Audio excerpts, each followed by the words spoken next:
আসসালামু আলাইকুম রহমতুল্লাহি বরকাত। কারবালা, নফস এবং রুহের যুদ্ধ। কারবালার রক্ত ছিল বাহ্যিক আর আত্মত্যাগ ছিল আধ্যাত্মিক।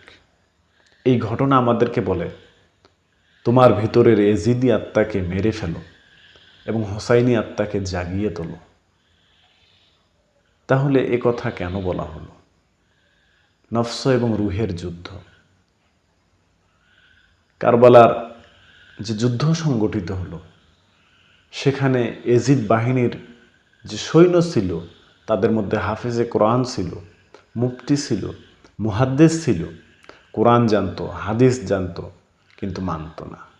যদি মানত, তাহলে কোরআন শরীফের সুরার 23 নম্বর আয়াত জানার পরেও কারবালার যুদ্ধে ইমাম হুসাইন রাদিয়াল্লাহু তাআলা সহ ওনার পরিবারের লোকজনকে শহীদ করতে পারত না।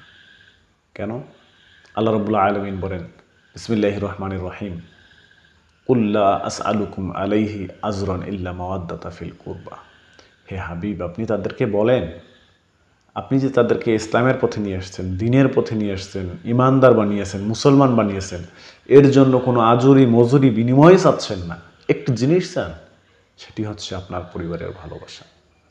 তাহলে এই আয়াতকে অস্বীকার করে, এই আয়াতকে জানার পরেও কিভাবে সেখানে এই কারবালার যুদ্ধ সংগঠিত হতে পারে? তার মানে বোঝা যাচ্ছে নফসের খায়েশ। এই জন্যই নফস এবং রুহের যুদ্ধ। আসসালামু আলাইকুম রহমতুল্লাহি।